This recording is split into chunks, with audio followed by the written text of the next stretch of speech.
next year you may be going for a political office. You will have my vote. Encourage me to register as a voter.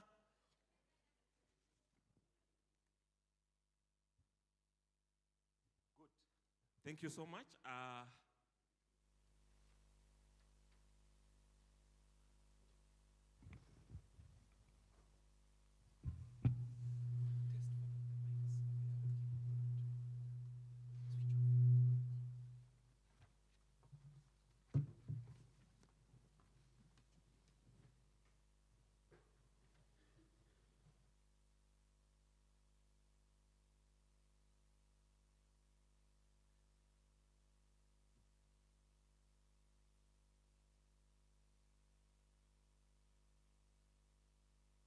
Thank you.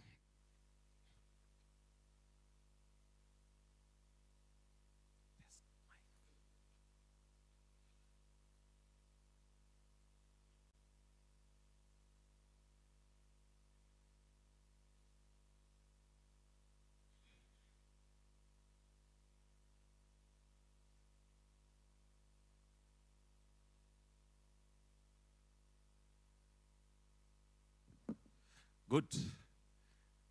Daktari, you are told that I'm from the university, so I have an exam for you. The marking scheme is with them. Thank you. I have a simple question for you. From your partnership with French Development Agency, Melanie, may I request you to join the panel, just in case I'll not ask you a difficult question, but yeah. Thank you. From your partnership with the French Development Agency on capacity strengthening, what have been the successes of this program and other initiatives in reducing non-revenue water? Can I repeat?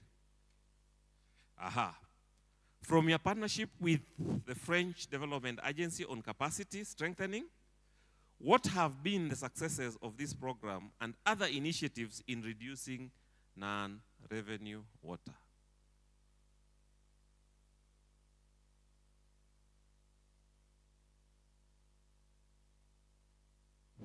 Thank you, Professor.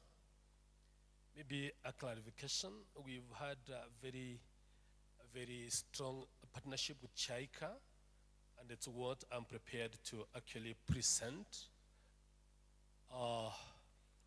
Yes, as the Kenya Water Institute, we are the training arm of the Ministry of Water, Sanitation, and Irrigation. And we all know that all the factor inputs are the same across all organizations. The only factor input that brings in value or synergy amongst other factors of production is the capacity of the human resource. With this background, we entered into a partnership with Chaika in the period 2016-2022 that was exploring on how to strengthen the capacity of the utilities across Kenya on non-revenue. I want to report here that the partnership has been so successful that a number of the pilot 9 utilities that they participated in this project had their non-revenue water rates coming down significantly, indicating the fulfillment of the objective of trying to reduce the non-revenue water amongst the utilities.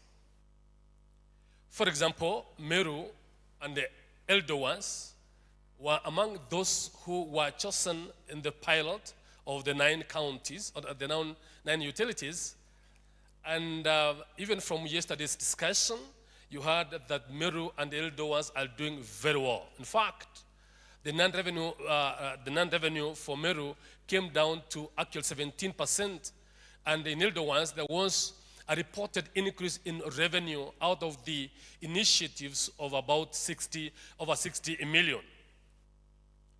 It is important to indicate that yes, as Kenya Water Institute, we improved our capacity. That's through this project, we were actually able to develop and institute practical non-revenue water training, and were able to actually train over 350 professionals in the water sector, and we created the standardized training manuals and practical learning models. These are the materials that are still going on in the various programs that we offer at the Kenya Water Institute. Equally, at the Kenya Water Institute, through the project, it was established a national and a non-revenue water center of excellence that is actually positioning the institute as the country's hub for non-revenue water capacity building and technical support. Through this center, we have had a number of utilities actually benefiting from the support that's given from this center. It is important to say that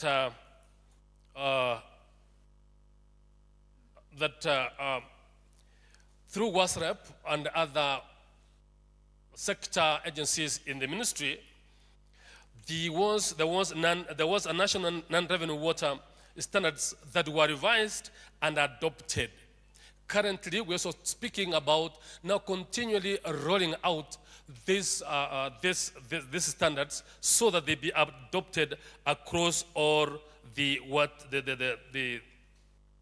utilities in the country. We are also actually trying to bring about. We are trying to actually. There is a second rollout of the same program, 2025-2027, and we have actually done it in Tana. Those utilities that actually are in Tana Basin, the ones that are in Central Rift, we have done, and we've currently lined up to bring in Lake Victoria South, bring in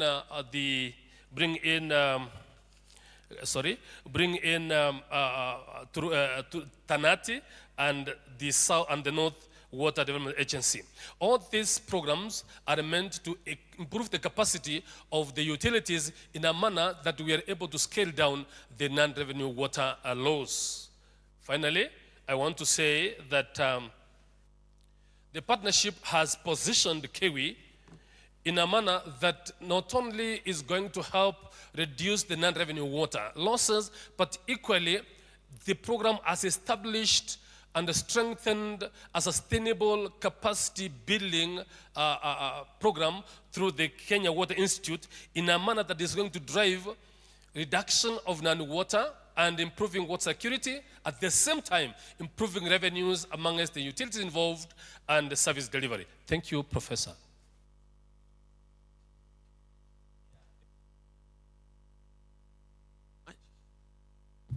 Thank you so much. Although you have stolen my time, I'll recover it somehow. I suspected, and I've just confirmed.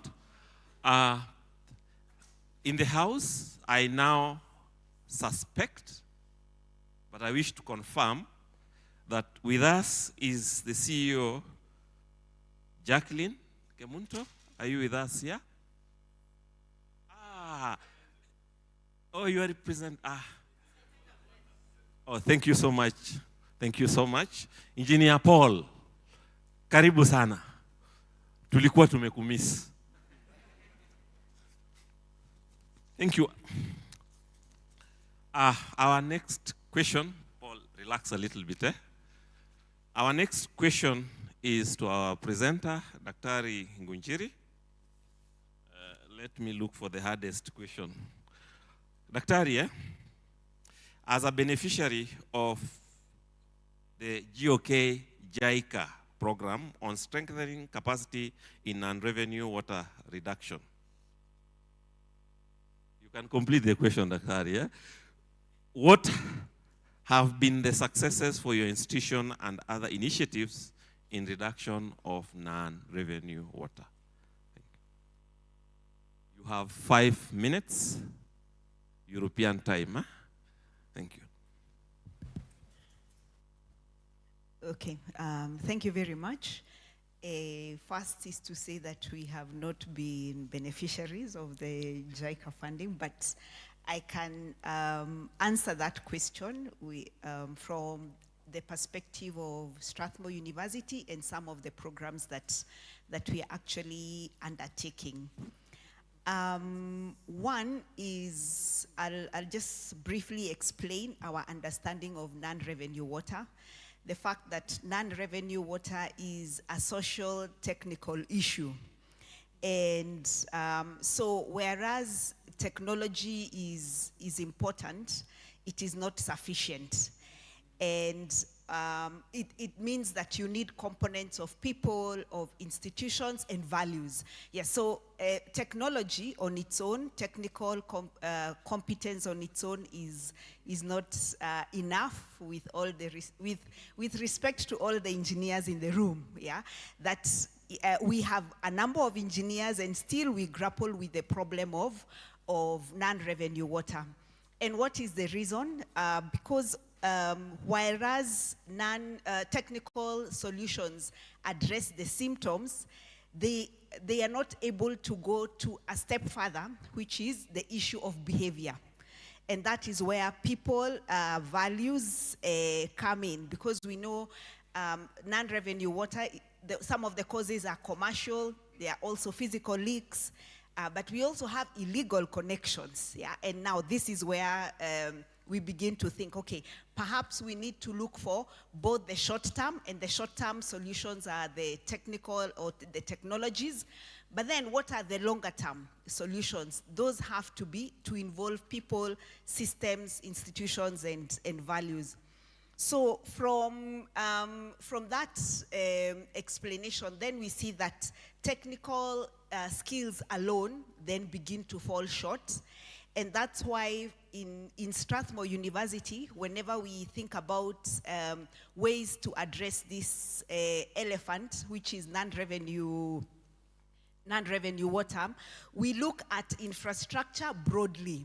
So we look at infrastructure from a physical perspective, which is the material, and this is where our great engineers come in. But then we also look at infrastructure from a knowledge perspective. So we look at knowledge as infrastructure in resolving non-revenue water. And then we also look at people as infrastructure in thinking about non-revenue water. And so we are taking an infrastructural lens to managing non-revenue water. And I liked what our speaker said earlier, Melanie, that we need a holistic performance management. We need to think about it in an all-round way. So we have a project that is ongoing that is called Eco-Rural, which means ecological sustainability of rural water management systems. It's actually in Siaya, in a place called Sirembe. We are working with the Sirembe community. And what are we trying to do there is trying to help them manage their water projects. And some of the components, yes, have to do with the technical. We are looking at asset management. We've had asset management training for them. We have had corporate governance for the board there also. We are looking at the gender components and also the financial management in terms of how do they raise revenue. In Sirembe, believe it or not, they had a non-revenue component of 70%. Yeah, so they produce water, but only 30% gets paid.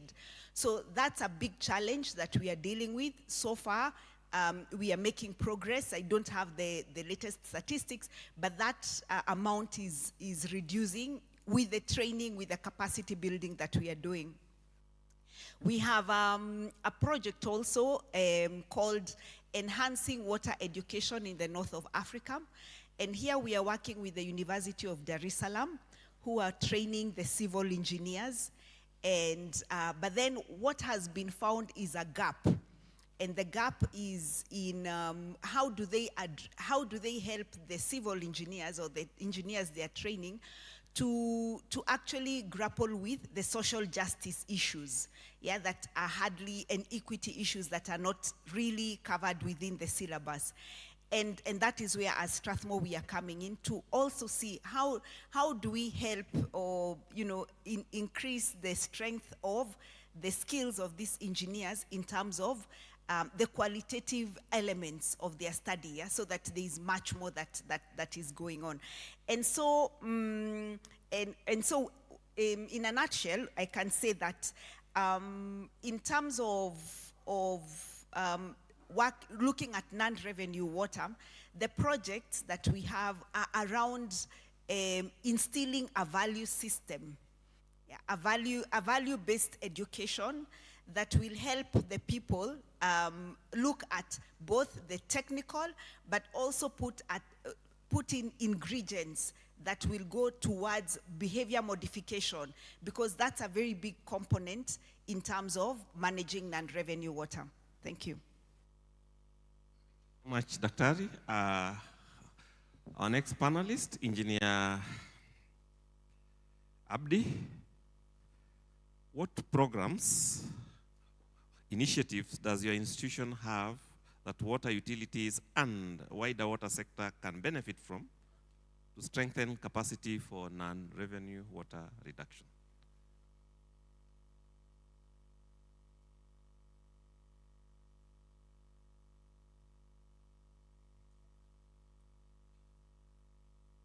Thank you very much. My name is Abdi Hassan. Yeah, I work with UNICEF as a wash specialist.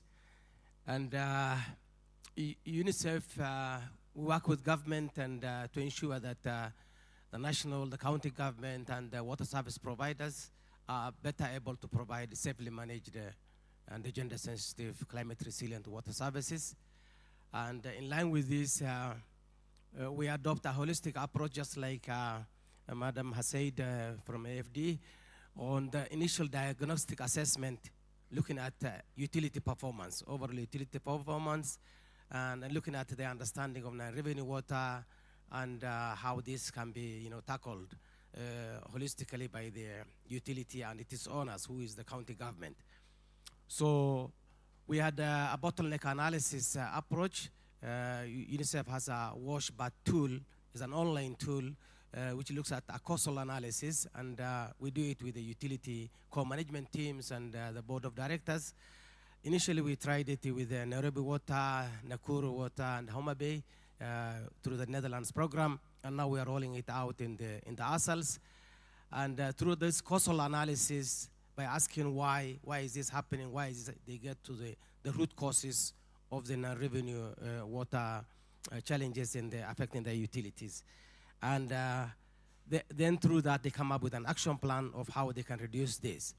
And some of these initiatives we have been supporting in the ASALs is peer learning program, leveraging on the more developed utilities like Nakuru, like Nairobi Water, Homa Bay, to benchmark with the ASAL counties. And here, the experts in these utilities are supporting the other upcoming utilities to learn more about revenue management, looking at water balance, DMS, all that was presented here, so that they have better approaches to solving it. We are also training the board of directors so that they provide more oversight and they understand the scope of the problem. We also have LTA, long-term agreement with learning institutions in Kenya, Strathmore University and Kenya Water Institute, so that they inculcate this when they are training the community artisans. For example, they're training plumbers. So even as they train the plumbers, they learn about the non-revenue water dimension to ensure that the joints they do is done very well, and they use the right materials so that they reduce non-revenue water during maintenance of the water systems. We have ongoing research, which is I'm looking at non-technical approaches, just like the professor has said, non-technical approaches to non-revenue water management, looking at community approaches that can be applied through the consumers, the different stakeholders, to tackle the other dimensions, the non-technical dimensions of non-revenue water management. And already we have designed some instruments for this, and there's ongoing research in Garissa, urban utility, and we'll be sharing with the sector partners maybe in the next 1 or 2 months when we have some results on this. And we are currently doing some work in the refugee camps, looking at, because refugees in Kenya have stayed over almost 30 years, and the government is looking at integrated services, and so we're establishing utilities there together with other partners, and we're looking at a number of initiatives, long-term asset management. We're also looking at streamlining billing systems, and assessment and development of non-revenue management plans in these refugee settings, so then they're prepared to do integrated services. So this is what we are doing, and we accept any questions that can arise. Thank you. Thank you. We can keep the questions. Engineer Gwanda, I think now the floor is yours. I have a simple question for you. From your partnership with the French Development Agency on capacity strengthening, what have been the successes of this program and other initiatives in reducing non-revenue water? 3 to 5 minutes, please. Thank you so much. Good morning, everyone. I must start by apology that arrived a bit late, but thank you. So I work with the Lake Victoria South Waterworks Development Agency. We work jointly with our CEO, Madam Jacqueline. We cover 8 counties, which are on the western part of Kenya, basically Nyanza, Kisumu, Siaya, Homa Bay, Migori, Nyamira, Kisii, Kericho, and Bomet. So essentially, we are also responsible for planning and developing water and sanitation infrastructure in those 8 counties, supporting the 8 utilities which are domiciled in those counties. One of the counties, which also is our headquarters, in Kisumu, and it is in the Kisumu case that I'll be able to share with you the experience and the journey that we have walked together with the support of French Development Agency, FD. We are glad that we have a very strong representation from FD within this particular hall. So in Kisumu, if I can give a snap history, 2005, we had the first assessment of non-revenue water, a very rough assessment which for the first time revealed that it could be between 58 to 68%. That time, Kiwasco was just evolving from the municipality. And during those moments, it used to be called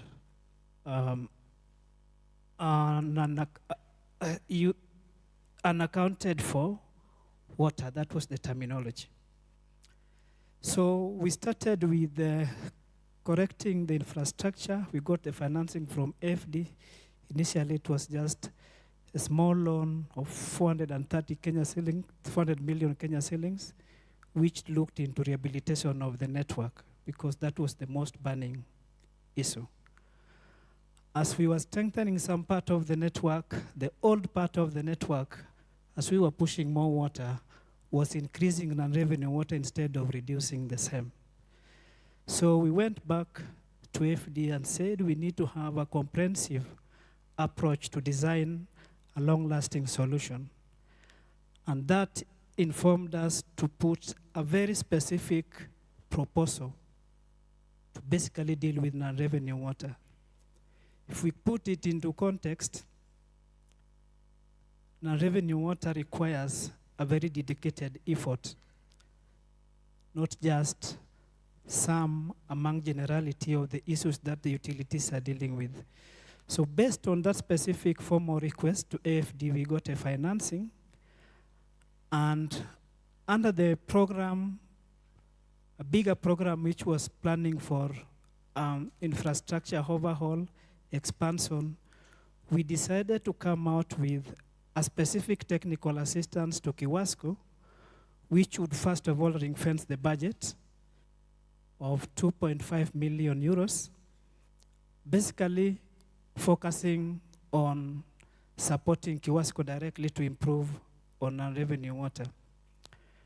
We are aware as a country that we are highly fragmented in terms of institution. And I want to speak to this as part of what we need to look at in a wider perspective to be either contributing or sometimes affecting how we approach non-revenue water. We have the Waterworks Development Agency like the one I work with, but non-revenue water is a case of the WSP, which is a different entity. So many times, like when we got the budget, we had to come up with how do we ensure that Kiwasco become part and core of that particular technical assistance. It came to the point that we had to now sign a memorandum of understanding so that Kiwasco would be the driver as much as financing was coming through the Waterworks Development Agency. And that has made Kiwasco to be in the lead on implementing non-revenue water component, which the funding is coming through the agency as Lake Victoria South, as part of the success story. So we started by carrying out a very focused technical audit or a baseline audit to verify and confirm what is the actual non-revenue water within Kiwasco. Because before it used to be just rough assessment, which told us it was 58. Then later in 2001, it was being mentioned that non-revenue water had come to 36. But it was not based on a factual scientific assessment. So when we carried out a technical audit where we did actual baseline assessment, we realized that it was actually not 36, it was almost between 46% to 50%. And that made us have the clear reference on how to manage the non-revenue water. So based on the audit, we came up with an action plan of 4 years, which was focusing on both commercial and the technical process. We embarked on the implementation on various components through the support, as I mentioned, of FD Finance program with a consultant with which having a long experience and expertise. And the first issue, which is also key for us to consider, when we ask the consultant to give us what is the budget which can make Kiwasco now come from 45% baseline non-revenue water level for us to reach at 25, which is the benchmark, what would be the investment? Then we were informed that it would be 20 million euros. 20 million euros is about 2.8 billion Kenya shillings. That was not possible. In short, we say that let's start acting on the medium to short term, and as we talk now, we are happy that we have come down to between 31% to 28%. And Kiwasco is one of the utility, which I think is competing among the first 3 utilities in Kenya on revenue water performance. So the summary of this all, we must dedicate a targeted budget and a very focused, persistent intervention on our revenue water for it to be able to create an impact. I conclude by saying the utilities which are benefiting from these interventions also need to be accountable to always document and publicize the benefits that arises from those reductions. Thank you, that's the experience.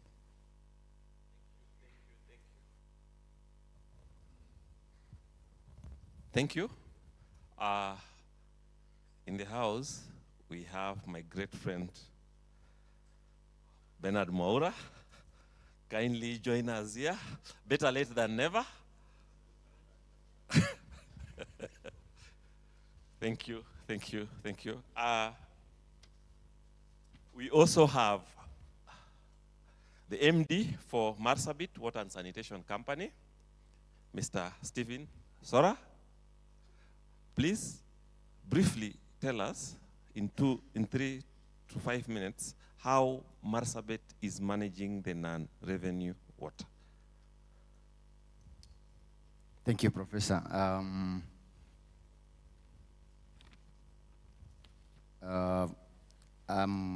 Let me start by saying that the WSPs are at different stages. And yesterday you had the CS aggregate and was specific so much about Marsabit, Mandera, Wajir, Garissa. I represent those WSPs and Northern Waterworks Development Agency at the EC level in WASPA. And on the call of my chair, when my vice chair was not there, he volunteered me to come up here. Let me give you the story of, and as the CS said, performance of each of the WSP in NRW is, contributing proportionally to the NRW at the national level. When I was appointed as MD in Marsabit Water and Sewage Company some 2.5 years ago, first of all, Marsabit Water and Sewage Company was not able to tell its level of NRW. Basically, with the support of County Government of Marsabit and partners like my brother here, first of all, we were put to task in Wajir, where all the MDs and the board, the chairmen of the board of directors were at Wajir. And you are made to sit next to your chairman as the MD, and the question was posed to you whether your governance is right. So the first thing we did to address this issue is get the governance right. We have two issues with governance, specifically for those of us who come from that end. Governance at the board level and water governance within those counties. So this is set right. A lot of effort was put in terms of training the board, in terms of training the management team to understand the role of governance at both levels and its impact on non-revenue water. We always report in our committee meetings and the full board meeting. One of the things that the board always demands of us is to report on NRW. We were unable to tell in the first year. The second year, we were at around 60% NRW. And in the last impact, we were able to reduce our non-revenue to below 50. We are at 40. What was put in place to reduce this? Audit of our infrastructure. We have very old and dilapidated infrastructure, and deliberate budget allocation to this was done. Deliberate, investment in designs before, just going into implementing the projects, so that bursts and leakages are reduced and the water gets to where it's supposed to do. Then the next one was the culture change. Of course, before this, through WASPA, we had a full week of non-revenue water training. We are investing in our team. As the MD, I'm not directly in touch with the NRW. It's those who are on the ground. And let me appreciate WASPA once again. With the team and partners, we had a full pre-week training on NRW and clear strategies put in place. Maybe to end, I know I would have had much more to say, but what is the credibility of the tools that we use to measure the NRW? This is what I want to put to this conference. Yes, we may be reporting on NRW this much. Are those production data credible? Are the billing volumes credible enough for us to comfortably say that the NRWs we are reporting through the impact or in such a workshop is credible? Yes, it is a good trial. But as a person who doing some journals, I want to say that there is need for us to look at the credibility of these tools, the processes, and the measures. Thank you so much. Thank you. I envy him. You are clapping for him and not clapping for me. Mine will come definitely. Bwana Mwaura, MD. Are you a beneficiary of GOK JICA program? Ah, excellent. I have a question for you. As a beneficiary of GOK JICA program on strengthening capacity in non-revenue water reduction, what have been the successes of your institution and other initiatives in reduction of non-revenue water? 2 minutes? Yeah. Oh, thank you. Thank you. When JICA onboarded, that was in 2017, the first program. We benefited immensely by, one, training of the senior management. And the training was in Kewi, divided in 2 phases, Rokari in Kewi, and for senior manager, me and TSM, we were trained for 1 month in Japan, in Tokyo. And after that, we were able to be the first institution to come and change one thing, the way billing was being done. Across the board, almost very few institutions had a billing system, and also a call center. So, one, that training has entrenched 2 things. How do you bill? How do you analyze billing? And how do you bring in the people, the customers, through a well-established call center? The second phase was now what we call pure technical. And my teams have been trained from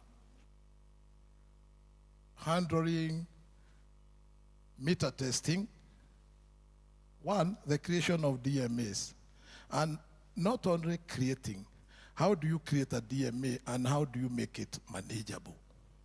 You can create, but if you don't capacity build,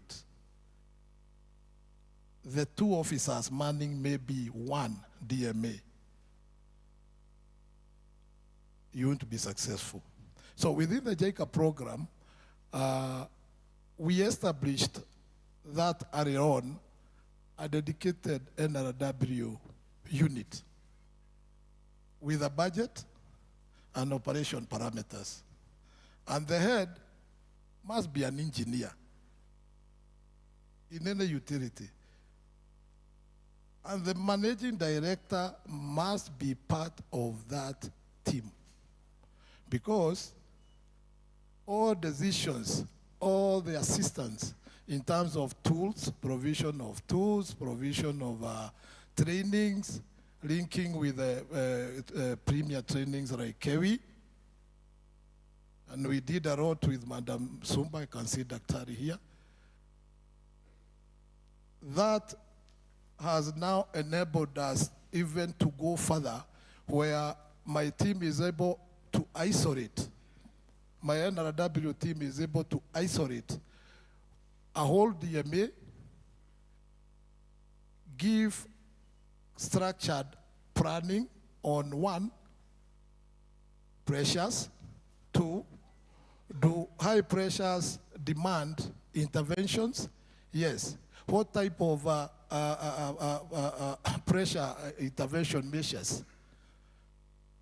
So all this has been, the culmination of it all is a reduction from 46. We came down to around 34. Then during COVID era, we shot a bit up. When I came back in the institution, I found it at 42. And the current impact last week, but 1, we have been able to reduce from 46 in 3 years. We had a second phase of JICA interventions, enhancing what we had run earlier, and now we have reduced 10 from 46 to 36. This impact. And now, of course, you have seen Yahuru has shot from position 20 to position 14. overall. So these interventions and clear structured way of managing NRW from the top, MD, OMDs, you won't get it right if you are not involved. Thank you very much.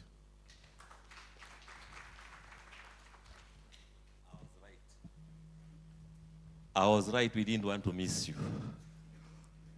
Thank you so much. But before I invite the Q&A session, our keynote speaker was Madam Melon, and I just requested her to join us here so that she could probably highlight one or two things from her talk, so that those who missed can actually have something to discuss with her over tea break. Thank you. Thank you. So first of all, thank you to the panel. I think we are all aligned about the situation and the fact that there is a lot of solution at the end, and it's not fatality. So maybe from my speech, I would say the main point would be, first, there's no fatality. And for that, you need support. So you've been supported by JICA. Us as French Development Agency, we supported Kiwasco, we supported Mowasco. We are going to be soon supporting ELDOAS. There is other agencies that are supporting also on non-revenue water. There is a large international experience in reducing non-revenue water that is at the same time technical, commercial, but what I was saying also is that it's requiring an holistic approach in terms of the performance of the utility.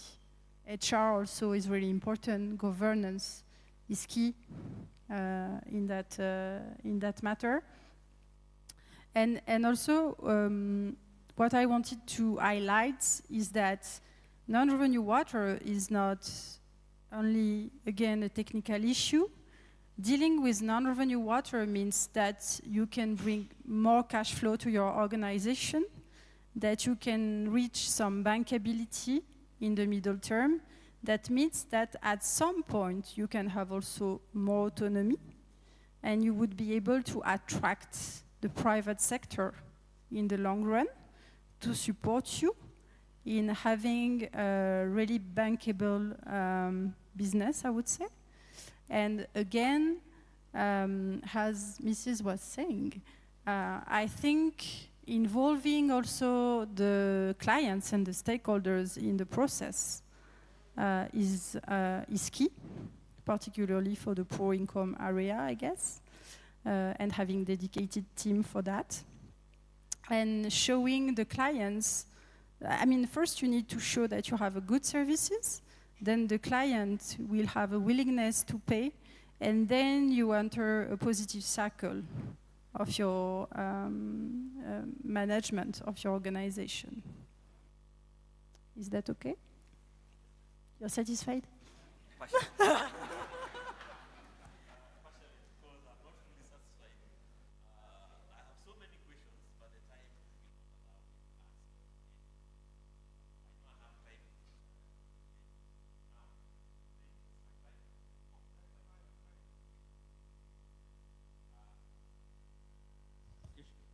Occasionally when we talk about non-revenue water, or when I'm teaching non-revenue water to my students, already from the discussion here, I have quite a lot of notes.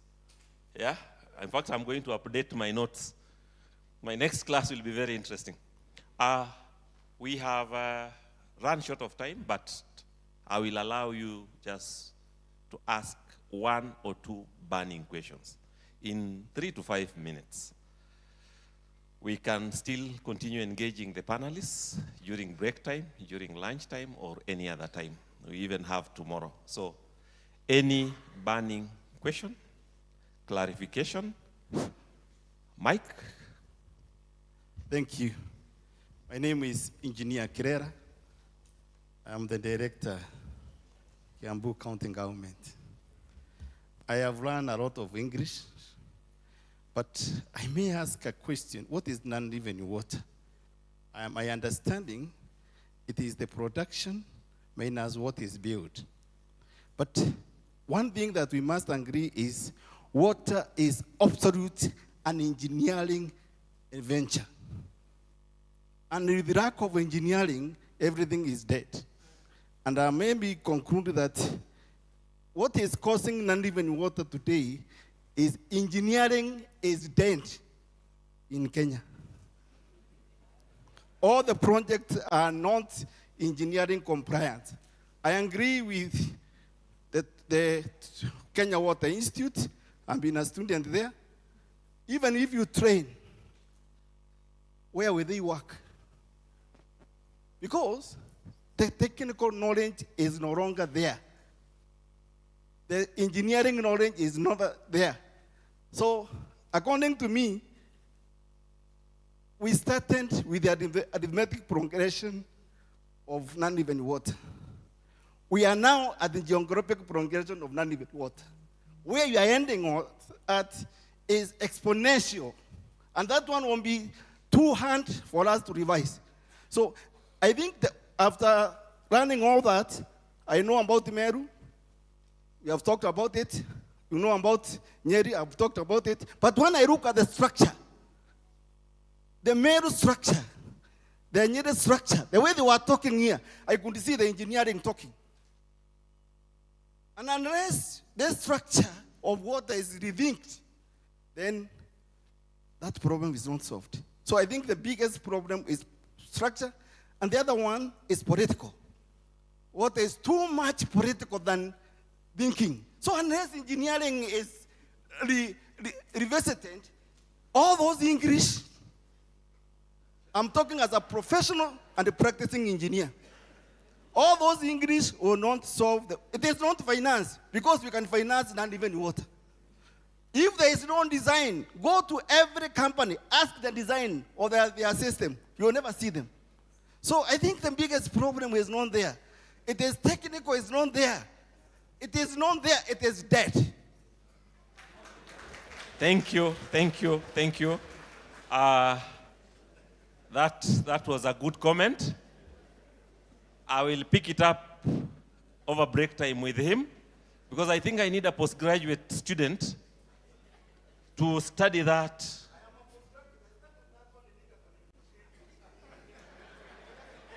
Thank you.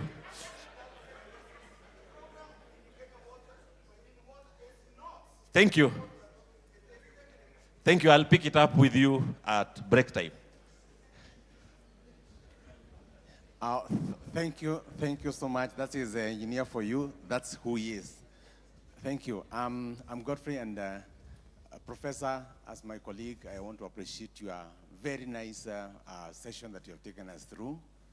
And I think for me, the conference has just begun.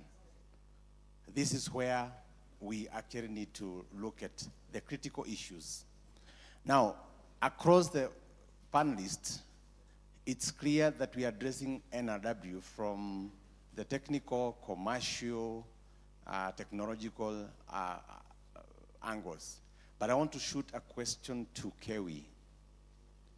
We have a critical element of NRW that nobody seems to be looking at. This is the value system of our society. We have gone to even an extent of employing the police to actually man NRW. It cannot help us until we do the DNA of our value systems within our society. So it's the high time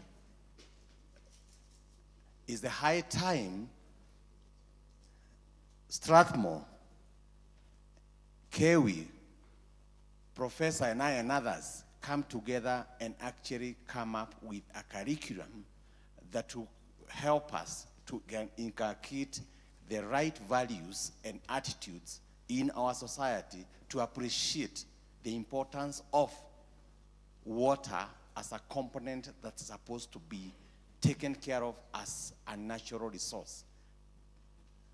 Thank you.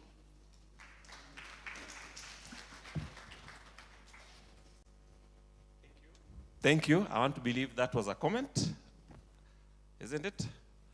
So we'll pick it up from there. Mike to Prof, yeah? Thank you. Just one question. Thank you, Prof. Listening to the presentation, my name is Dr. Daniel Tuchek. I'm also an engineer. I heard of a guy talking about issues on engineering. What I want to know is it really, when you look at this non-revenue water, is it really an issue of technical, commercial, or theft? I've not heard anybody talking about theft today. I've been here 2 days. Are people stealing water? And nobody's talking about a percentage which is apportioned to theft, apportioned to technical issues, and the ones which are commercial. I think unless we really look at it seriously, most of the issues are social. We're just stealing water. Thank you.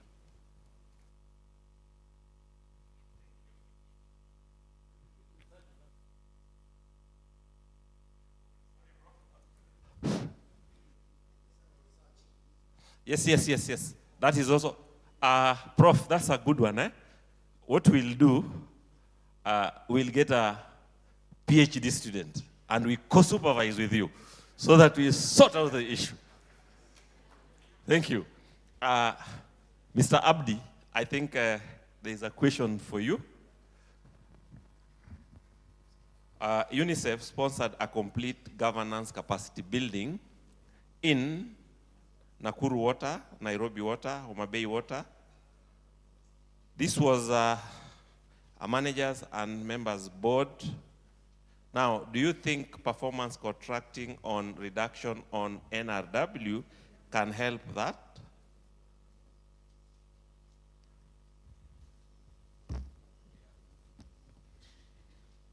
Thank you very much. Yes, we did that workshop sometimes back. I think it was 2022. And a number of initiatives were proposed, which included performance contracting. Because unless you give roles, you link roles to results, then you cannot really progress on that. So I strongly feel that performance contracting has, for both at different levels of the utility, has contributed immensely to reduction of non-revenue water. I can see Engineer James Yanganga is here for the MD, and he has been here in that time when we did that work together. And I'm happy that they got the best utility performance in the last impact report. So it has contributed. The same thing with Homa Wasco and also Nairobi. Although sometimes trends keep on changing, performance contracting is very good, and it looks at not only technical, the way an engineer from Kiambu has said. You know, when I also came through the Kenya Water College, and we were told that when you're doing a drilling of a borehole, don't consider the community. They don't know anything. We used to be told that way. But over the years, we have learned that the communities know a lot, because theft and vandalism is not engineering. It's about social things. So unless we have an overall performance contract with the utility and with the consumers, because the consumers have a right, but they have a responsibility. So unless we look at that overall performance contracting, then we cannot do much on non-revenue water. So I agree.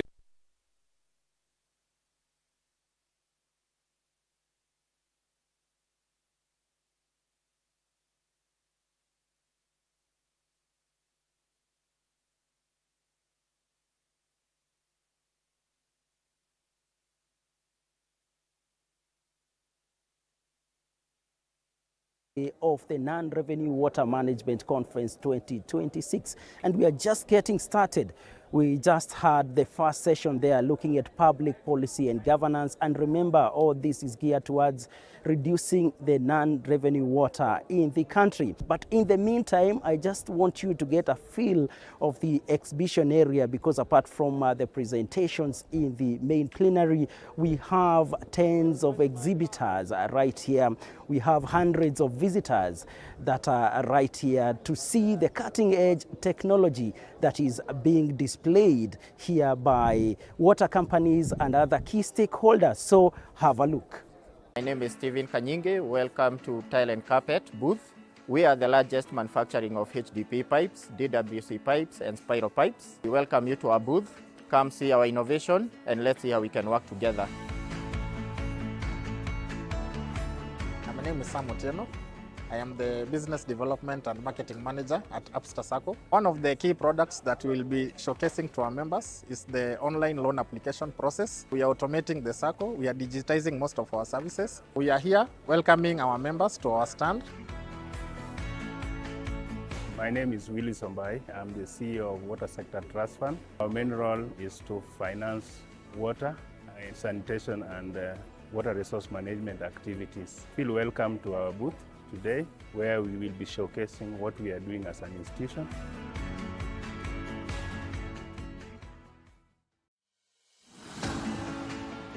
My name is Stephen Kanyinge. Welcome to Tile and Carpet booth. We are the largest manufacturing of HDP pipes, DWC pipes, and spiral pipes. We welcome you to our booth. Come see our innovation, and let's see how we can work together. A very warm welcome here in Naivasha today, being the and at the end we manage, but it's a kind of, for me it's a long-term process. It's not that you are going to solve this in 3 days, but you need to have people dedicated to this that are in the different area of the city every day. And most of the time, because the utility does not have much means, they don't put the people on the ground for this topic. Maybe you want me to close? Just a minute, and then you close. There was a comment, I think, by Geoffrey. Did I get your name right? On the value system of society. We take up the challenge as Kewi and Strathmore. And I think you've hit the nail on the head, because there is something to be said about the value system of a society and the theft that was talked about. Because if we are in a culture where there is no integrity, then we can keep talking about engineering and big English, yeah, but then you will still have that lacking within the society. So I think there's something to be said about embedding a value system within the education, and it's a long-term process, because there's so much that is going on around us that basically tells us that we can steal, we can do all those things and go against integrity as a population. So thank you very much. Thank you. Thank you. Okay, so let me close this panel. Thank you to all of you. I think it was a really interesting discussion that we have. We are sharing the same concerns, but also the same solutions. So thank you again, and let's move to the next session. Thank you. For us here, thank you so much. I'm sure we cannot end this session. Even if we were given a whole day, it's a very interesting session. Probably the organizers can think of picking it up next time. We'll end the session here, but for the panelists, let's have a group photo as the rest. Thank you, thank you. A round of applause to our esteemed panelists, ladies and gentlemen. A very beautiful, beautiful discussion, engaging and thought-provoking and very enlightening, and all that coming right here within the NRW Management Conference. Thank you, esteemed panelists. Please, a group photo as we wind up that session and begin to be ready for the next steps. As we do this, I will be asking that we prepare the podium. We'll be having a quick word from our sponsors who have been very gracious to support this very great NRW conference. Thank you, panelists. We invite you to please get a word from the sponsors. We will be inviting our Apex team, our Apex sponsors. They have a team here. We have done one.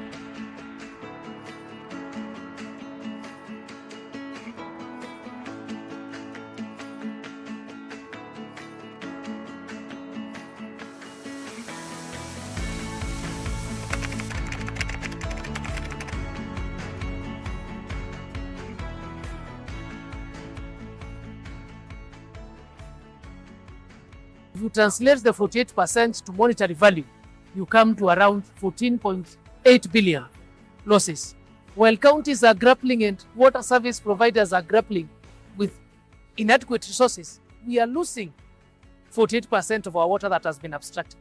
That is sad. The main issue is that most of the infrastructure, water infrastructure, were done many years ago.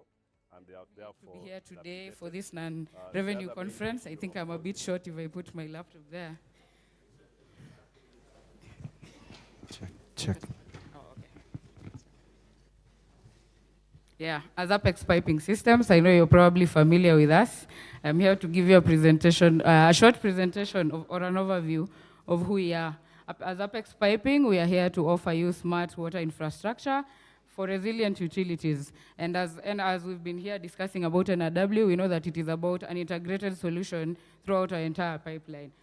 This is a short overview video of our facility in Athi River.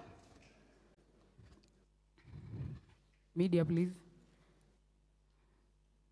As you can see, we are based in Athi River. We are the home of the hydroflow range of products, all the piping solutions, HDP pipes, PVC pipes, waste pipes, PPR, UPVC, PVC conduits. We also have the capacity to produce and meet all your demands. I know that we work a lot with several WSPs here. We have automated lines ensuring that our extrusion is at the top. We have cutting-edge machinery that transform raw materials. As you can see, we have 4 lines for HDPE, ensuring that we meet our capacity from 16 millimeter all the way to 800 millimeters and from PN6 to PN25. We also offer transportation, and we are fully encompassed.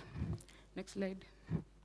As you can see, our journey of building the water infrastructure began in 1978 as Ken Aluminium products. Most of you probably know KAP Plastics.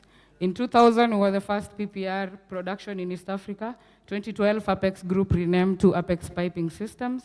And from 2015, it has been continuous expansion. 2025, AVK and Zena Corporations. 2026, DWC and Moleco, which is the future of PVCO pipes. Next slide, please. And why utilities choose Apex Piping Systems? Because your aim is our aim. We are here because of you guys. We cannot be manufacturers if the water sector does not exist. And not only are we advanced in our manufacturing through the automated production process, we also have an integrated product ecosystem. Not only pipes, but also valves, smart meters, and it's from a single trusted partner. We're also here for quality and testing excellence. We've been tested, certified variously, and our technical expertise, we do offer the technical support that is required. As you can see down there, we're not only a manufacturer, and our range is up to 800 millimeter.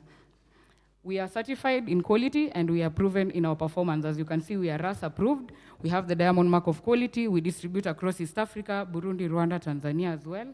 We are ISO certified in terms of quality, environment, and health, and the latest being the antimicrobial and antifungal certification for PPR pipes.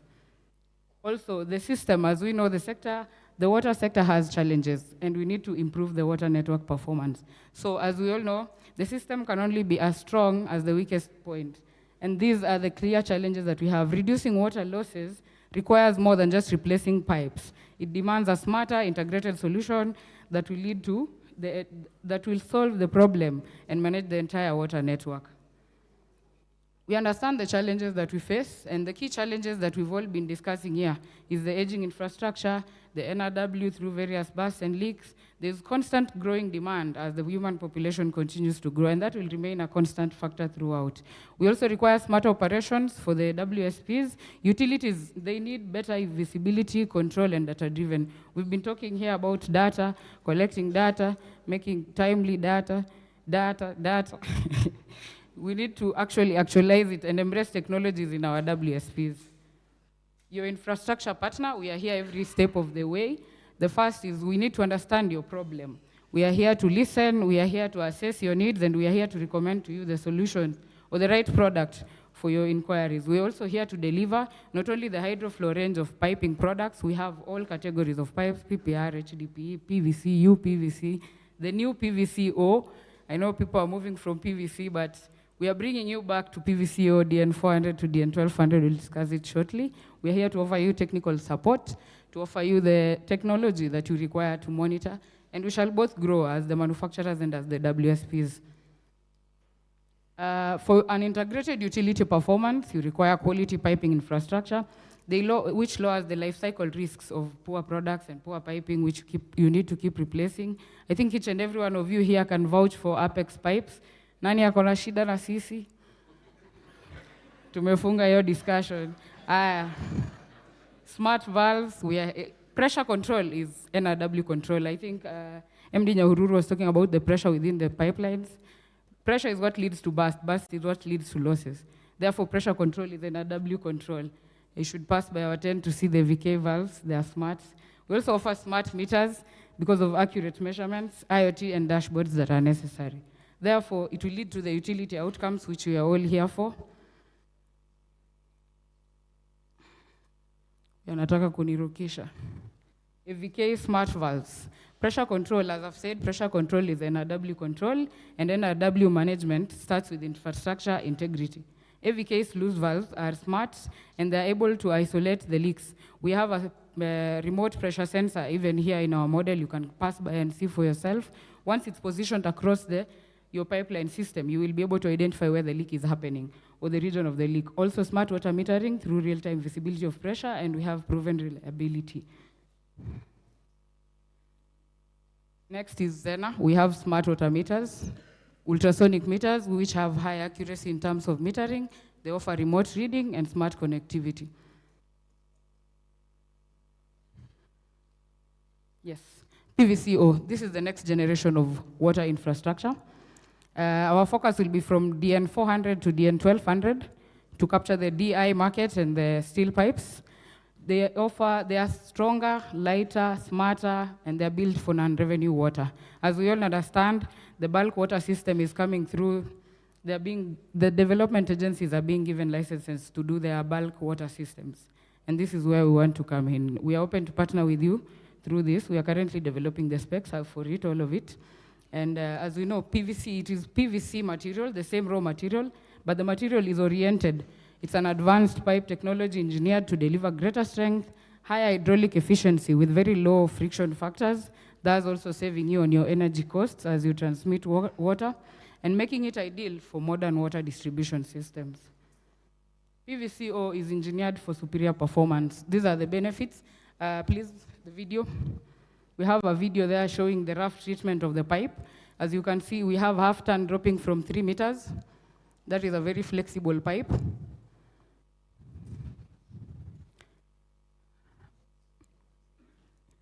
As you can see for yourself, it has maximum flexibility. We will be having some samples in our facility. You're open to visit Athi River. That is PVCO. It is 6 meters in length, rubbering, push fit, making it easier in terms of workmanship for the main lines. It is fully recyclable, has a service life of 100 years, and greater flow capacity due to smoother internal surfaces. Hydroflow. For our hydroflow PPR pipes, we are certified for antibacterial and antifungal, thus enhancing our hygiene protection. And also, it is ideal for all sorts of institutions, hospitals, schools, hotels, commercial buildings. It is hygiene, durable, and modern for the current systems. Quality assurance. Not only does our quality end at the extrusion machine, we certify our products through 3 steps of quality management. All our raw materials are tested before use. We have inline testing. Every 1 hour within the production, every sample is tested. We also do performance testing, hydrostatic testing for the ready product. We run it for 48 hours depending on the pipe and the pressure rating that is there. We also give test certificates to all our customers. And we offer traceability and compliance with the Kenya standards, KEBS, and the rest. As you can see, we are here to offer you an integrated smart network. Not only do we offer the complete piping solutions of the hydroflow range of products, the HDP PPR, we also offer network control through AVK smart valves, because as I've said, the pressure management, flow control is an NRW control. We also offer smart metering, accurate consumption data for not only the WSPs, but also for the consumers, thus leading to better performances of the utilities. Fourthly, we have the connectivity and analytics. You can get real-time network visibility. We offer you the IoT and the dashboards necessary, and the utility will have the outcomes that we are here for in this conference, which is low NRW, better billing, faster leak detection, and improved delivery service for the rest. Also, we have Zynga. We aim to be a one-stop shop for the entire construction industry, all the way from the intake, through the accessories, the valves, the pipes, to the consumer, water meters. You just have to come to one shop. You don't have to keep looking mbali. Yeah. So for Zynga, it is a unique high-performance galvanizing system. It looks and applies like paint. It provides superior cathodic protection and protects against corrosion as well. It is a substitution for the hot dip galvanizing, which is an old technology. It can be used for the storage tanks, pipelines, marine and coastal environments, and the advantages, it is easy to apply on site, it is quick drying time, it can be reapplied on top of the rest, it can be top coated, and it does not peel off. Also, Mapei, which is a waterproofing product, you can pass by our tent again and check it out for yourself. It includes the things that it does, instant leak sealing, pipe and concrete repair, waterproofing and protective coating, water stops and sealants, and also, as you can see there, injection resins. We also offer the technical support that you require to understand the product use, how to use, the challenge you have, whether it's water dumping in your water tanks, you need to reprove it. If you don't understand how it can be done, we do offer that technical support as well. Under our main company, Apex Steel, we do produce borehole casing pipes, whether slated or plain, and that can allow you for the SL areas or the areas that use a lot of boreholes, you're able to maximize your water yield. And finally, our doors are always open. Come see our quality, meet our team, experience the difference. I think most of the WSPs have visited us in our facility.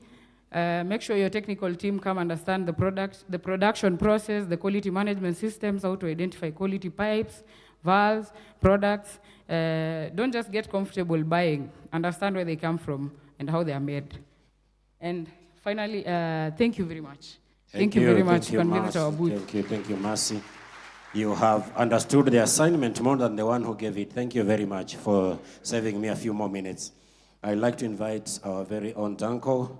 Sachin, you're in the house. A big round of applause to Sachin. He will give us a bit of a brief about Danko, a very big partner sponsoring this event. Thank you so much. A round of applause, ladies and gentlemen. Thank you. Please take the floor. Good morning. I'll write on the protocols that have been already mentioned, so all protocols observed. My name's Sachin Dhanani, and I am one of the co-founders of Danko. A lot of you know us, a lot of you have come to see us, so I hope that today I'll be bringing something new to you that you may not already know. I haven't got a fancy presentation, so just have to listen to my voice. So just briefly, Danko, our purpose is building for future generations, and it fits into the theme of our conference, which is NRW and non-revenue water, and water is life, as people have mentioned. And for us, I think it really fits into the theme of saying if we do something about the water in our ecosystem, in our country, in East Africa, we will be helping our children. And that's kind of where we first start. We are an end-to-end water and sanitation solution provider. We manufacture HDPE, PPR, DWC, so all of the things that Mercy just mentioned as well. But without going into sort of our manufacturing process and everything else, what makes us different is what I want to tell you about. So the first, I think, is in our manufacturing, or in the way that we sort of do everything that we want to do, is we build things that are engineered to last.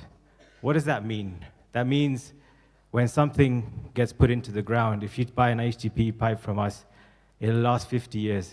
Our children will be happy with that. If you take a PPR pipe from us, it'll last 30 years. Our houses will be safer from that. So what we're trying to say is we give you peace of mind, and that's exactly what we want to try and give you. And I think a lot of utilities here who've been buying our piping systems have witnessed that, and they've never come back and said, oh, you know, Sachin, there's a problem here. So that's the first thing I'd say. The second, I think, is our experience. So if I talk about our experience, we are 11 years old.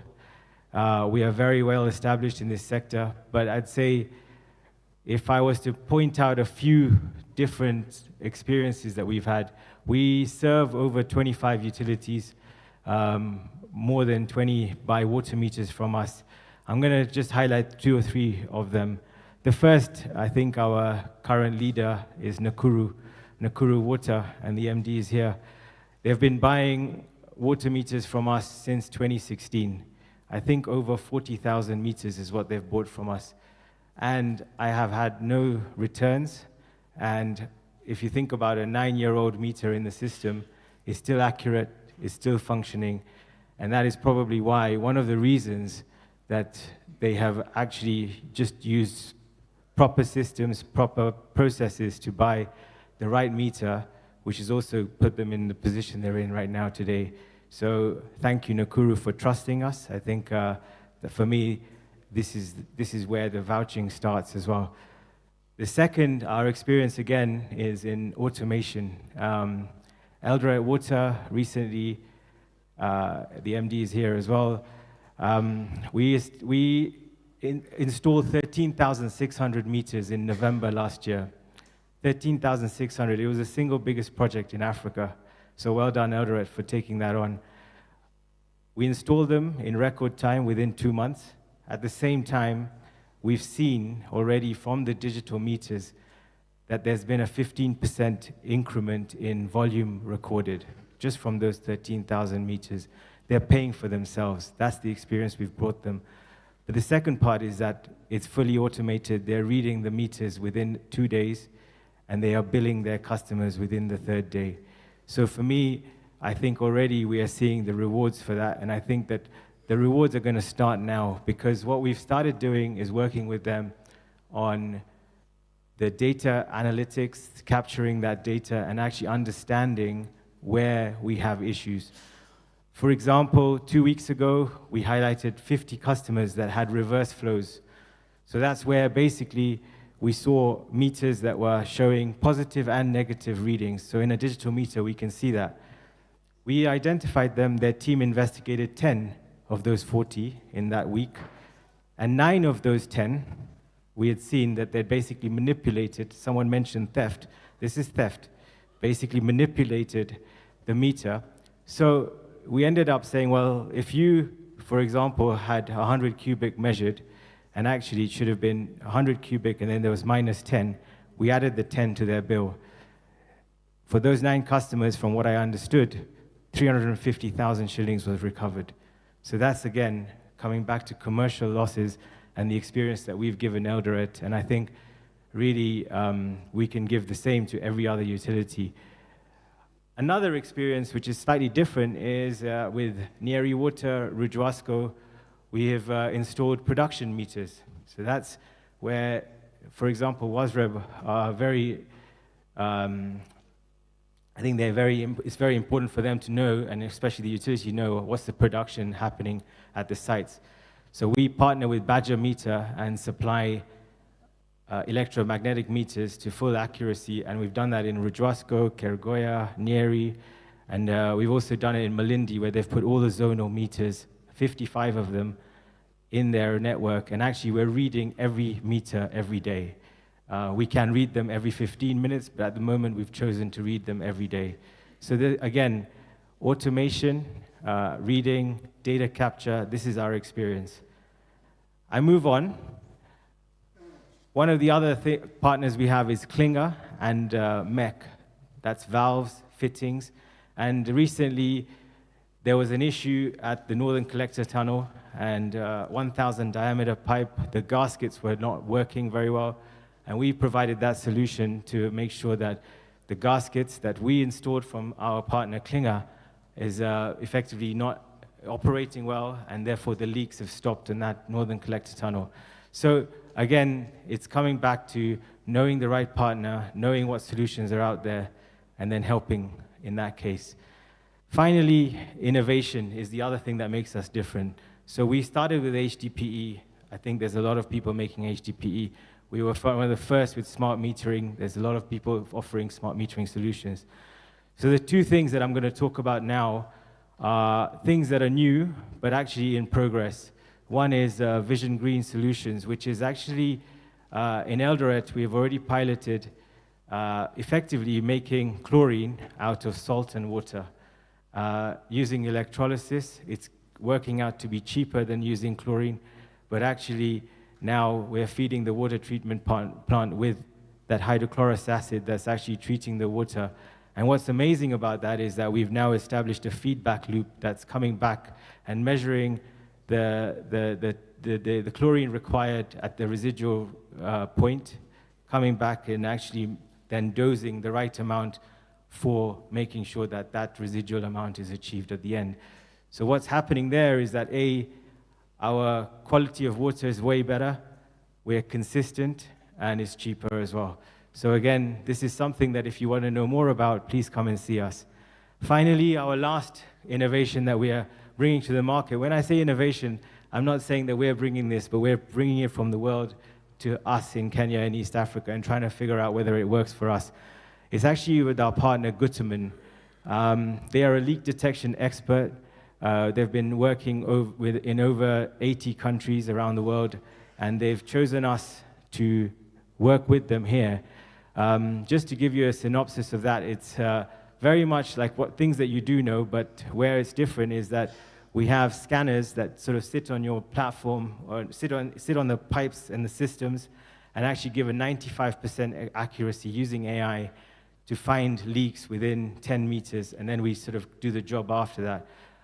We're doing pilots at the moment, so if you would like us to pilot with your utility, come and see us. We'll be working with you, and we can show you the equipment. The equipment's there to buy, but also to rent out, and also for us to provide the service to you. I think for us, we've started working with commercial losses already. I think technical losses is a big area that we want to fit into. So that's kind of what we do. So to finish my sort of discussion here is Danco, we've been here for 11 years. We're here with you to partner with you. And again, if we care about our children, let's build for the future. Thank you. Thank you, Lady Sachin. A big, big round of applause again, ladies and gentlemen. I think we'll be inviting Top Pipe to the stage. Engineer John Karibu. A round of applause for the engineer. He has a brief presentation, and then after that, we'll proceed to tea. Thank you. You can cue the presentation.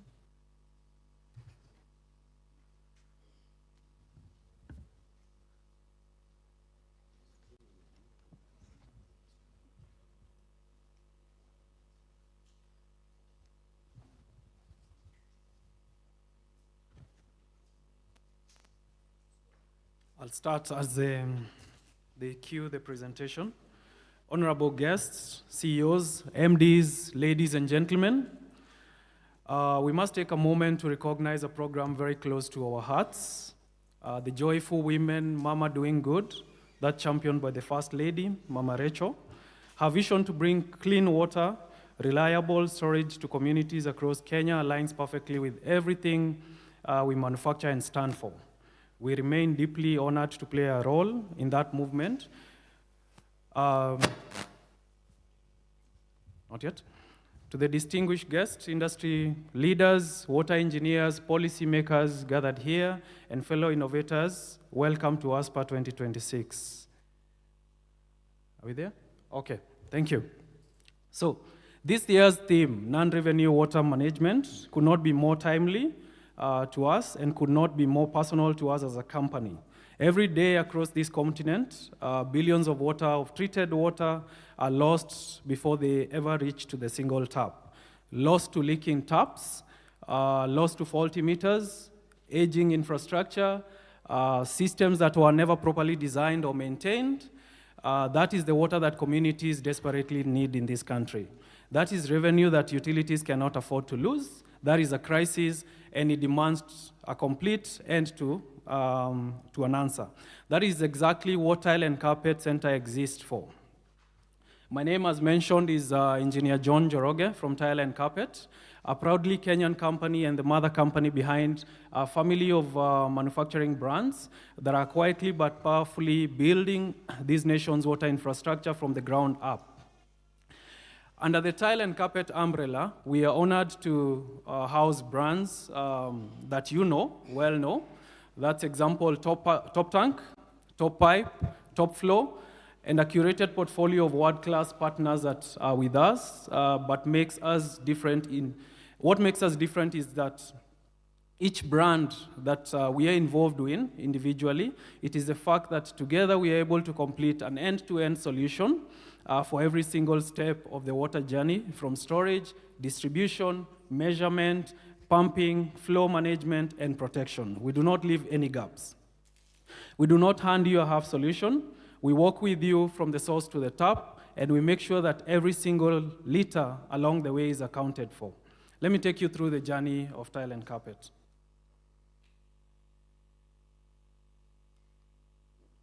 So, storage. Top Tank, it begins with storage, whereby we manufacture water storage solutions ranging from 100 liters through to 24,000 liters, tanks that are built for every need, every budget, and every environment there is, because non-revenue water starts with how water is stored, safeguarded to the source, whether you are a household in Nairobi, a school in a rural community, a hospital, a very large agricultural operation. Top Tank has the right solution, unmatched in design, unmatched in quality. And we must also note that we are partnering with a few programs, like I mentioned earlier, the Mama Doing Good, Joy for Women. That means that every tank we manufacture for any initiative is a family with water. Every family with water is a community with dignity. And every community with dignity is a Kenya moving forward. So get the right tank for the right job, always. We move to our HDPE. Water stored needs also to flow, and flow without losses. That is where Top Pipe comes in. Leaking and substandard pipes are one of the biggest contributors to non-revenue water across Africa. We manufacture the full spectrum of piping system, which are certified by RAS, ISO, amongst other certifications. And our HDPE piping ranges from 16 mm, as you can see, through to 800 mm across multiple pressure classes for everything from household connections, major municipal infrastructure, and anything there in between. We produce PE, DWC, spiral pipes for heavy-duty drainage and underground applications, and also PPR and PE, polyethylene drainage system for internal plumbing and drainage systems. Also applications in irrigation networks. So pipes that don't leak, pipes that don't fail, pipes built to last. So we get the right pipe again for the right job always. So I've mentioned that. So moving on to our measurement, our third pillar is the measurement. So for this, we've partnered with the company Jan's Water Meters, because we know that even the best pipes cannot fix what they cannot measure. And this is where the war on non-revenue water is truly won or lost. That is why we've partnered with Jan's Water Meters from Portugal, a company with over a century of expertise across 5 continents, with smart metering solution, purpose-built to eliminate non-revenue water. The technology that they bring help us, or even helps the utilities identify leaks in real time, eliminate illegal connections, accurately bill every drop consumed, and maximize revenue recovery in a country where every liter counts. As I mentioned, smart metering is not optional. It is the front line of non-revenue water management. Moving on to our fourth pillar is the pumping solutions. So we must also move what we've stored, what we've flowed, what we've measured, and move it efficiently. We are proud to present to you Top Flow, our very own Tile and Carpet Center brand of pumps. purpose-built for the Kenyan market, designed with the same uncompromised standards that define everything we manufacture. Top flow is our commitment to ensuring that homegrown solutions meet world-class performance. Right here, made for Kenya, by Kenya. Complementing Top flow, we've also been partnering for a number of years now with DAB Pumps from Italy. This is a company with over 48 years of engineering experience, expertise, operating in 57 countries across 6 world-class factories in terms of production centers. And together, Top Flow and DAB ensure that water moves through systems with maximum efficiency, minimum losses, because inefficient pumping solutions in itself is a form of non-revenue water. So for your residential, commercial, agricultural, industrial, irrigation, we must have pumping solutions for every application. So again, get the right pump for the right job. Moving on to protection, we have BAMAT solutions, and this is where water systems must be protected from the inside through the pressure surges, air pockets, uncontrolled flow, which destroy our infrastructure and our piping systems, and are silent contributors to the water losses that we face. That is why we work with BAMAD. It's a company from Israel. Its a global expertise is well recognized in water flow management with over 50 years of experience. It operates in 137 countries, 14 subsidiaries, and over 36 million installations have been done worldwide. Their air valves and flow control units solutions are the silent guardians of every pipeline that we have, ensuring that what goes in comes out on the other side, accounted for and intact. So those are our 5 pillars, which I mentioned. That's storage, distribution, measurement, pumping, and protection. And the 5 pillars that are under one company, under one complete solution, built to defeat non-revenue water at every stage. And that is the tile and carpet center promise. We are not a supplier. We are a partner for the full journey. When you build with us, you are not piecing together a system from different vendors, 5 different vendors, and hoping it holds forth. You are choosing an integrated ecosystem, designed and supported as an end-to-end solution right here in Kenya with one goal: 0 water loss, 0 revenue wasted. And that is where, as a company, we also wish to thank all the water bodies, water utilities across this country for the trust and support that they've given unto us continually over the years. And that partnership has been the foundation of everything that we've been able to make. And we remain fully ready to partner in many more ways, in research, in technology, and on the ground to drive forward the fight against non-revenue water. This is the kind of local, intelligent, climate-smart infrastructure that will power Kenyans' water security for generations to come. And hereby, our brands are ready, our technology is proven, our partnerships are global, and our commitment to this country is absolute. The theme of WASPA 2026 asks us to account for each and every drop. And at Tile and Carpet Center, that is not just a theme. It is our mission every single day. So, ladies and gentlemen, get the right solution for the job always. Thank you, distinguished guests, and thank you, Kenya. Shukran. Asante sana. Thank you very much, Engineer John. A big round of applause again, ladies and gentlemen. Thank you for that very key input. Ladies and gentlemen, our time is far much spent. We get to allow our sponsors to also share a little bit of what they are doing with us. Thank you. We'd like to take a tea break. It's a very key part of our program. We will network. Our time will adjust a little bit. We have breakout sessions after this in this particular hall, and we have Jasmine 1 and 2, which are just next to the swimming pool. But we also have tea served up in the exhibition. So we will take, can we agree, just 20 minutes? But before that, our CEO, WASPA, will come and just make some address before we take a break. Karibu wa CEO.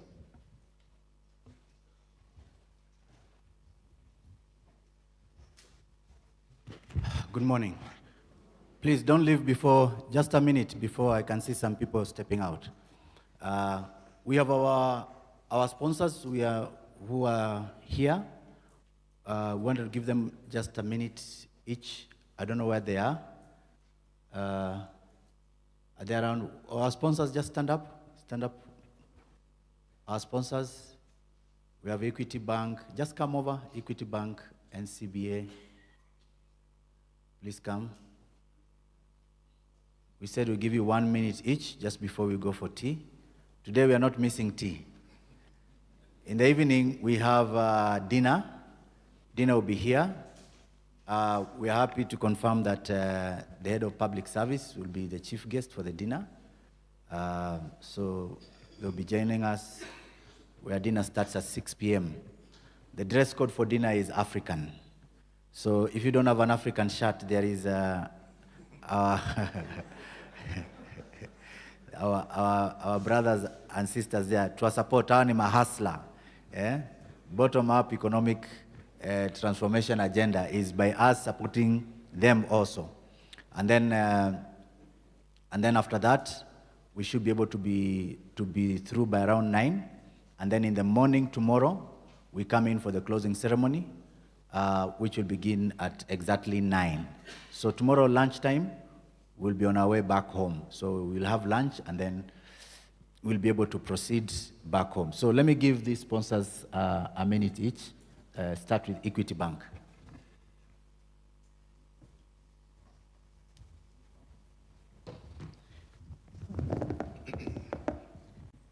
Distinguished guests, representatives from our water service providers, development partners, regulators, ladies and gentlemen, good morning. On behalf of Equity Bank, it is my great pleasure to welcome you and thank the organizers for the opportunity to participate in this year's NRW conference as a sponsor. At Equity Bank, we believe that reducing non-water revenue is more than a technical objective. It is about improving efficiency,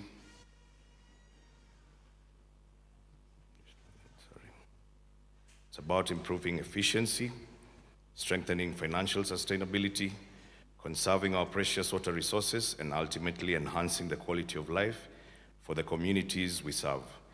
We recognize the tremendous work being undertaken by water service providers across the country to modernize infrastructure, embrace technology, and improve operational excellence. We are proud to stand alongside you as a financial partner, providing solutions that support investment in infrastructure, digital transformation, energy efficiency, fleet acquisitions, and working capital to help your organizations achieve their strategic goals. Our commitment goes beyond financing. We believe in building long-term partnerships that create shared prosperity and enable institutions to deliver reliable and sustainable water services for generations to come. As we engage over the course of this conference, I warmly invite you to visit the Equity Bank exhibition booth. Our team will be delighted to discuss how we can tailor financial solutions to meet your institution's unique needs and support growth through your journey. To the organizers, thank you for bringing together such a distinguished group of professionals committed to shaping the future of Kenya's water sector. We wish you fruitful deliberations, meaningful networking, and a successful conference. My name is James Ndegwa. You're welcome to our booth. For the water service providers, rest assured that we have a product for you, whether it's through blended financing, through the K-Wash program, through our other development partners. Please pass by. We'll be delighted to have you. Thank you and enjoy the rest of your conference. There's something also we are doing with Equity, which he forgot to tell you, is that Equity has become a critical partner for us in the wash sector. How? We started a program in supporting the government 15 billion project of planting trees. So each WSP has a target of 10,000 trees. Within those 10,000 trees, Equity has given us 200,000 trees. And this is just phase one. We want them to up it maybe to 2 million. And out of those 200,000, every 15% of those trees are fruit trees, which you are planting in schools. And in the schools, we are doing 3 things. 1, we are teaching kids how to grow a tree until it outgrows them. 2, we are also teaching the kids how to take care of water. So each WSP that plants trees must make sure that that school has water. So that also contributes towards expansion and also clean water hygiene in the schools. And then number 3, we want to convert that process to wash clubs for schools, so that the way we have wildlife clubs, the way we have those other clubs, sports club, whatever, ICU and all that, we can also have wash clubs, which can go beyond us for posterity. So Equity has been our first sponsor and supporter for that. And we started, I think, with some schools in Muranga, Ruriri, which you have already done. We did 10,000.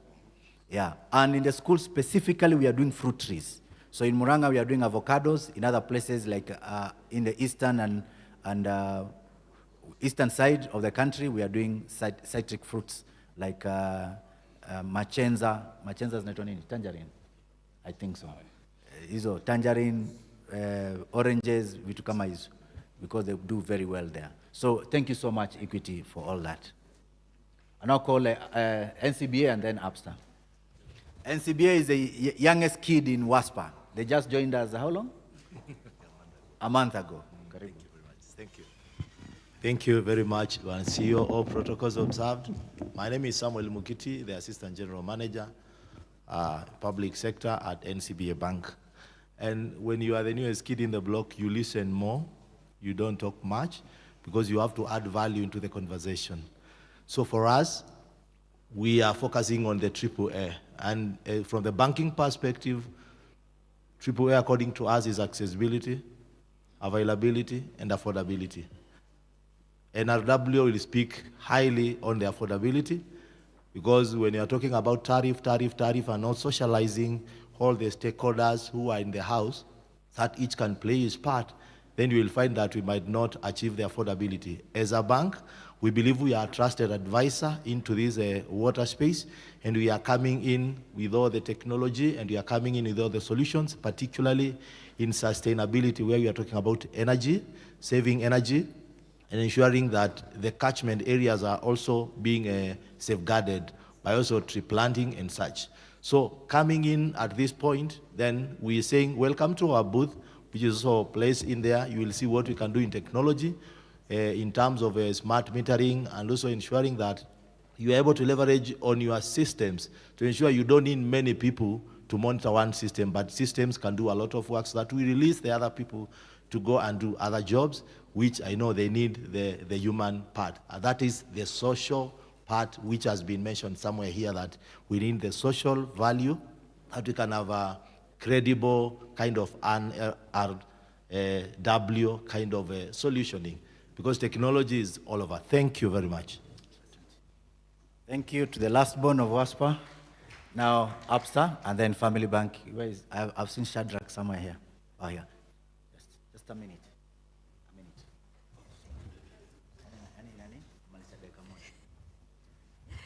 Good morning. All protocols observed, ladies and gentlemen. This is APSTA SACCO. My name is Gladys Bichanga. We are here to stand with our partners, who are our members, through all water boards that are investing in our SACCO. And we are proud to be here, to be part of this program. We are happy. We have gone through the sessions since yesterday.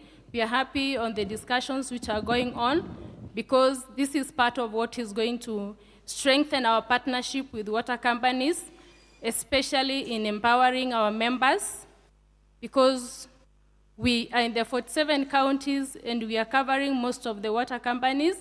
And what we believe in, when our employers, who are you, when you are stable, then our members are also stable, and we are building various communities in our nation. And that is what we believe in. Thank you. Asante. APSTA is so far the only SACCO that is partnering with us in the water sector. And for you who don't know, it used to be called Ukulima SACCO. When the SACCOs began in this country, Ukulima was dealing with livestock, agriculture, and water. but they went too much into agriculture and forgot about what, just like what many people have forgotten. But now they are back. Sasa wamejua maji, water is life. Asante sana, karibuni. Na mtupatie pesa kwa interest ndogo, manake sisi tutawapatia maji ya uhai. Family Bank kuja. This is the last one and then we take a break.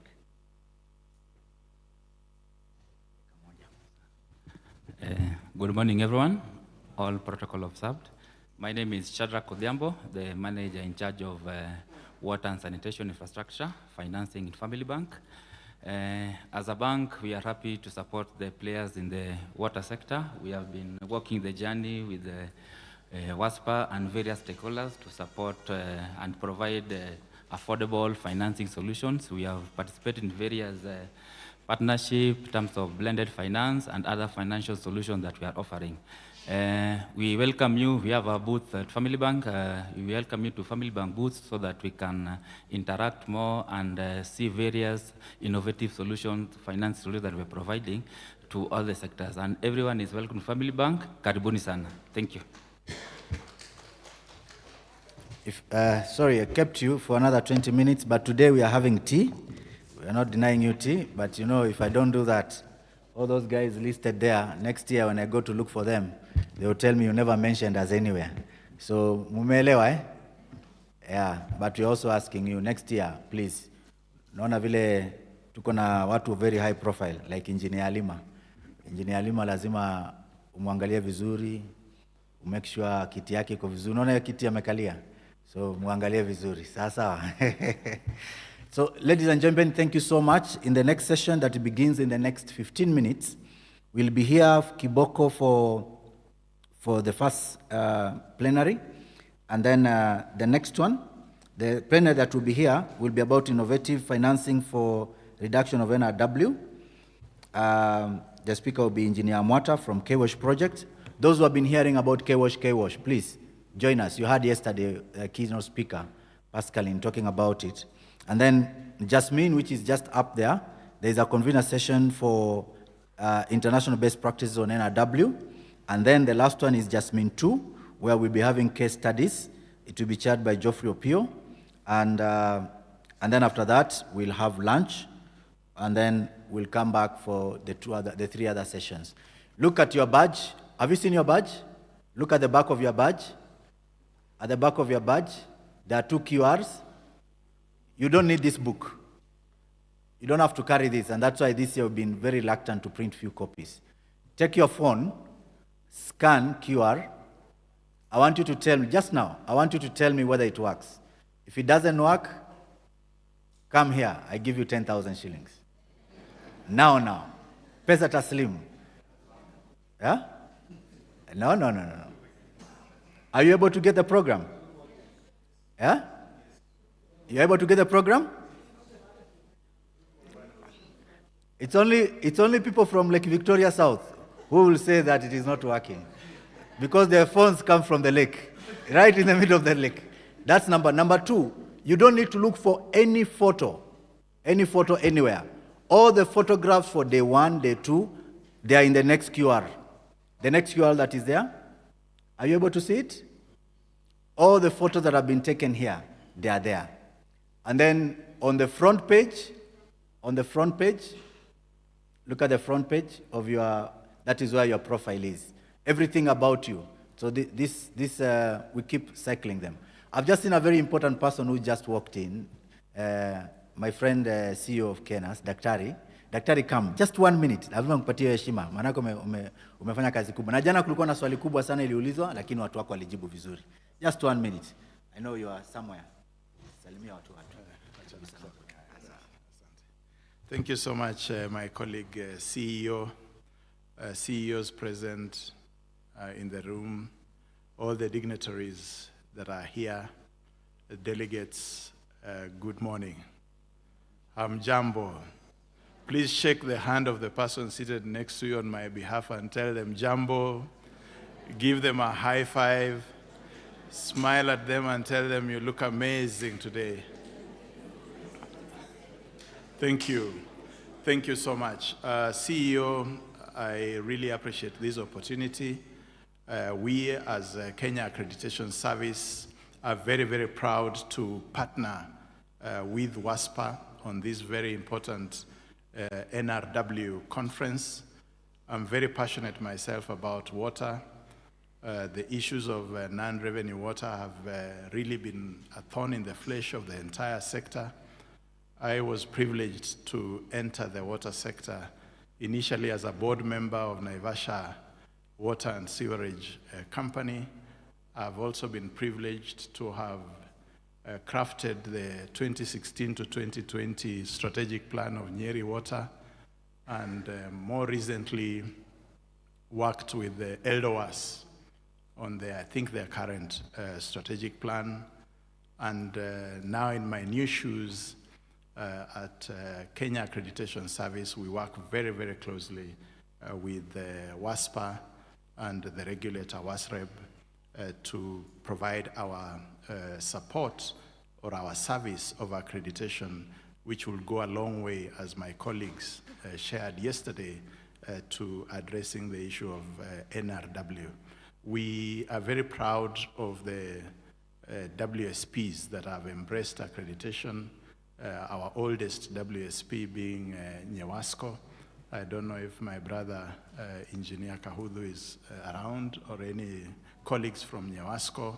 We also have Nakuru Water, whom we have accredited, ELDOAS, as well as Kisumu. We are engaging with others like Tatu Water, as well as Moranga, and we encourage the others to come. You will see a strong correlation between accredited conformity assessment bodies and the water quality and even performance.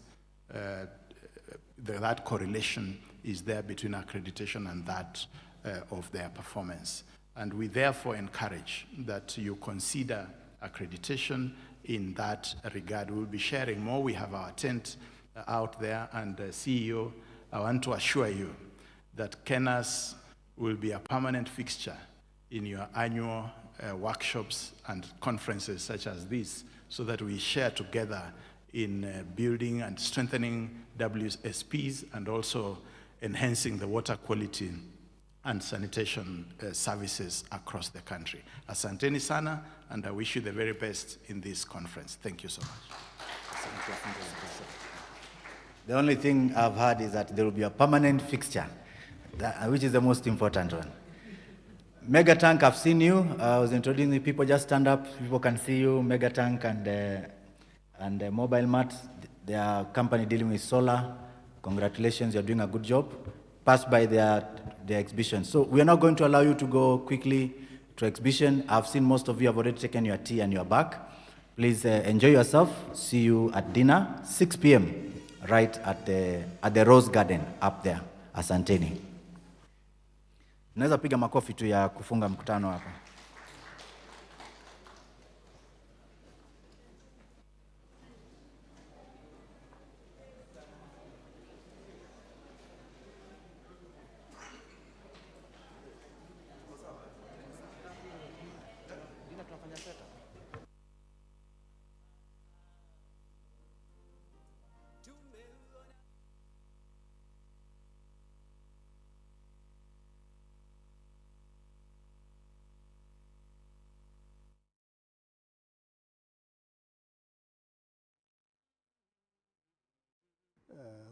The lack of use of technology to map the reticulation maps of water in Nairobi and the rest of the country.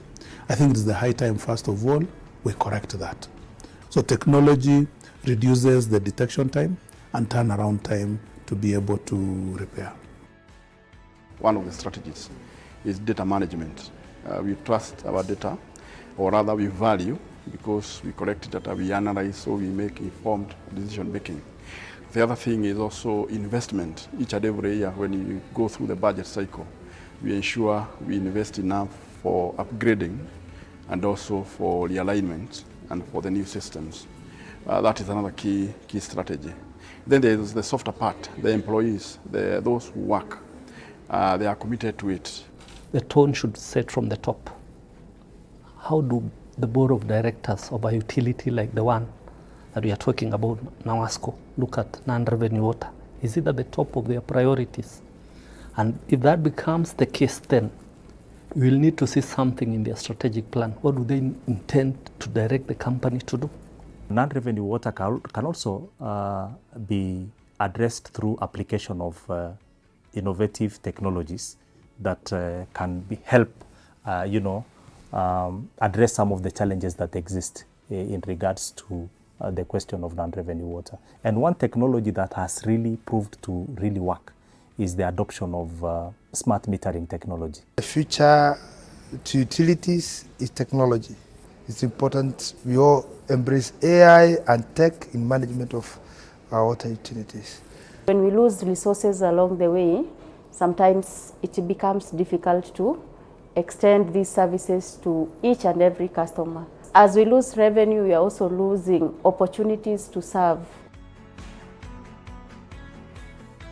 Our rallying call is that we want now all of us to put all hands on deck so that every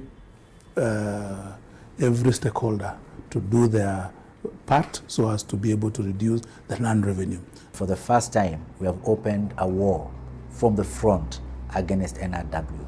We are bringing solutions that have been tested, case studies, abstracts that are viable, bankable, solutions that have been tested and proven correct. We have seen also now Acumen from South Africa who have come up with a satellite-based solution, and they're also our main sponsors. And they're going also to be there to show their technology and show the world that it is possible to fight NRW and win against it.